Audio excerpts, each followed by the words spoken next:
Agnipath scheme को लेकर लगातार एहतजाज जारी है और इसी हवाले से तमाम तर बयान सामने आ रहे हैं। वहीं आपको बता दें, अग्निपथ एहतजाज को लेकर कांग्रेस एमएलए का भड़काऊ बयान सामने आया है। मुल्क खून से लथपथ हो जाए लेकिन नाफिज नहीं होने देंगे ये स्कीम।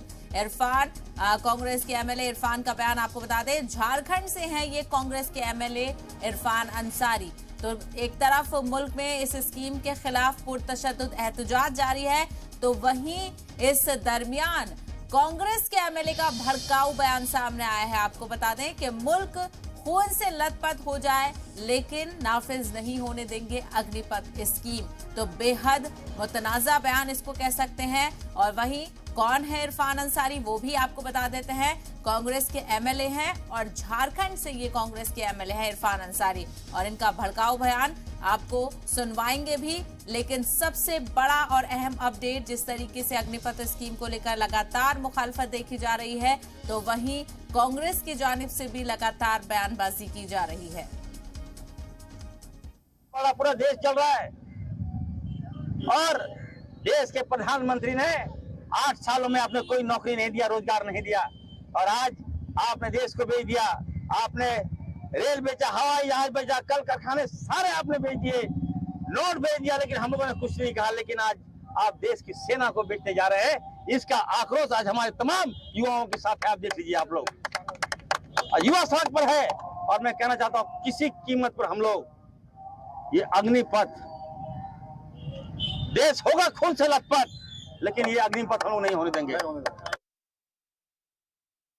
बयान इसको कह सकते हैं, क्योंकि एक तरफ लगातार सब लोग इस एहतजाज को पुरअमन करने की कोशिश कर रहे हैं, लोगों से अपील कर रहे हैं, लेकिन कहीं ना कहीं इस एहतजाज में शिद्दत आती जा रही है। और इसी मामले को लेकर हमारे साथ बातचीत करने के लिए जुड़ गए हैं बेहद खास मेहमान डॉक्टर अजफर शमसी साहब जुड़ गए हैं, जो कि बिहार बीजेपी के स्पोक्स पर्सन हैं। डॉक्टर साहब, आपने सुना, ताजा अपडेट यही है कि कांग्रेस के जो एमएलए हैं इरफान अंसारी, उनका बेहद मुतनाज़ा बयान आया है। उनका सीधे तौर पर कहना है कि चाहे मुल्क खून में लथपथ हो जाए लेकिन इस स्कीम को लागू नहीं करने देंगे। क्या कहेंगे इस बयान के बारे में?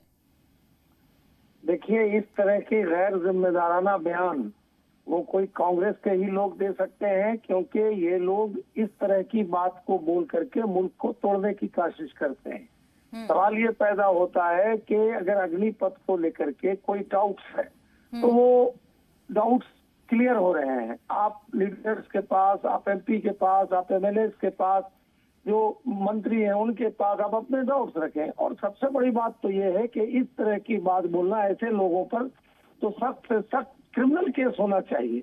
जो इस तरह की बात कह रहे हैं कि इससे खून से लथपथ हो जाएगा देश, तो मुझे लगता है कि इस प्रकार का भड़काऊ भाषण देकर के, और यही एलिमेंट्स है, इसी तरह के लोग हैं। मैंने कहा कि स्टूडेंट्स को कोई लेना देना इससे बहुत ज्यादा नहीं है, और स्टूडेंट की आड़ में ये भेड़िए लोग इसमें एंट्री ले लिए हैं, और वो लोग जो है माहौल को खराब करना चाहते हैं।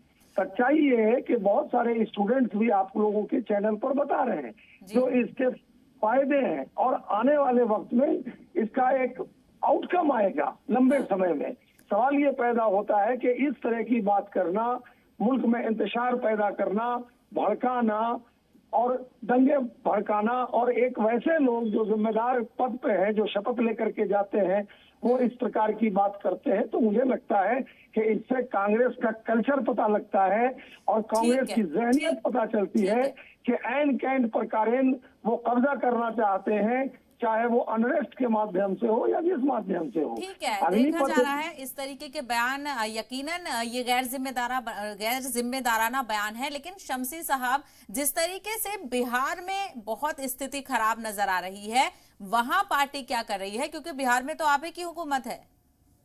देखिए, सवाल हम लोग बार बार बोल रहे हैं, सब लोगों से बोल रहे हैं कि इस तरह का करने की जरूरत नहीं है। आप अपनी बात रख सकते हैं डेमोक्रेसी में, लेकिन अगर आप नुकसान पहुंचा रहे हैं, या ट्रेन को पहुंचा रहे हैं, या गाड़ी को पहुंचा रहे हैं, लोगों को पहुंचा रहे हैं, तो ये आप देश की संपत्ति को ही नष्ट कर रहे हैं। और ये सच्चाई है कि इसमें स्टूडेंट्स कम हैं, स्टूडेंट के रूप में बाहरी लोग जो है, और ये सारी चीजें दूध का दूध और पानी का पानी पता भी चल रहा है। पुलिस अपना काम कर रही है और खास करके स्टूडेंट तो कर ही नहीं सकते। जो सेना में जाएंगे जहाँ डिसिप्लिन होता है, वो स्टूडेंट इस तरह का अगर करेंगे तो उनका तो सीसीआर लिखाता है, अगर पुलिस में उनका गलत हो जाएगा तो वो उस नौकरी में नहीं जा सकते। तो कहने का मतलब ये है कि स्टूडेंट के नाम पर, युवाओं के नाम पर, नौजवानों के नाम पर कांग्रेस और कांग्रेसी कल्चर की जो पार्टियां हैं, जो विपक्ष की पार्टियां हैं, वो इस तरह का माहौल खराब करना चाहती है मुल्क के अंदर में। लेकिन देर आयत दुरुस्त आयत, लड़के समझेंगे, नौजवान समझेंगे। और मैं यही अपील करना चाहता हूँ कि इन लोगों डॉक्टर शमशी साहब, आपको नहीं लगता कि आप बात कर रहे हैं कि समझाया जा रहा है तो समझाने में देरी हो रही है? लगातार इस मामले को 2 दिन से ज्यादा हो चुके हैं और इतना नुकसान, इसका सीधा असर तो आम आदमी पर पड़ रहा है। यानी बिल्कुल सही आपका कहना है। मैं तो यही कह रहा हूँ ना कि अगर एक झूठ को 20 बार आप बोलेंगे तो वो सच लगेगा। ये जितने विपक्ष के लोग हैं ये गलत तरह की बयानबाजी कर रहे हैं। अगर आप उसके फायदे को देखेंगे तो कोई भी आदमी 17 साल से लेकर के वो जब नौकरी करता है 4 साल, तो क्या 21-22 साल में उसे नौकरी हो जाती है? तो 4 साल नौकरी करने के बाद उसको एक लमसम अमाउंट मिलता है, +2 की डिग्री हो जाती है 2 साल के बाद, फिर बीए की उसको सर्टिफिकेट मिलते हैं और एक अच्छा खासा अमाउंट होता है। उसके अलावा भी वो बहुत सारी नौकरियों में उसको प्रायोरिटी मिलती है, वो जाता भी है। और दुनिया के लगभग 30 मुल्क ऐसे हैं जो आगे बढ़े हुए हैं, वो इसी पैटर्न पे चल रहे हैं। हिंदुस्तान भी हमारे यशस्वी प्रधानमंत्री के नेतृत्व में आज दुनिया में आगे बढ़ना चाहता है। तो क्या हम टेक्नोलॉजी को नहीं मानेंगे? क्या दुनिया के जो 30 मुल्क इस नई टेक्नोलॉजी और इस नए फौज में लोगों को भर्ती करा रहे हैं, वो सब ऐसे ही है? अगर हमें दौड़ में आगे बढ़ना है, हमें अपनी फौजों को आगे बढ़ाना है, तो उसके लिए ये जरूरी है कि हम नए नए टूल्स और टेक्निक्स का इस्तेमाल करें। लेकिन जो लोग इसके नाम पर इस प्रकार का काम कर रहे हैं वो घृणित काम है। ऐसे लोगों पर सख्त से सख्त कार्रवाई होनी चाहिए, क्योंकि समाज में वो लोग नफरत फैलाना चाह रहे हैं और नफरत के साथ साथ मुल्क को भी वो तबाह करना चाहते हैं। बिल्कुल शमशी साहब, आपने सही कहा, लेकिन जिस तरीके से सियासत हो रही है वो भी इस मामले को लेकर बड़ी अफसोसकुन बात है। लेकिन कहीं ना कहीं ऐसा लग रहा है कि मरकजी हुकूमत विफल हो रही है लोगों को समझाने में और इतनी बड़े पैमाने पर यह एहतजाज देखा जा रहा है। डॉक्टर अजफर शमशी साहब, हमारे साथ जुड़ने के लिए आपका बेहद शुक्रिया।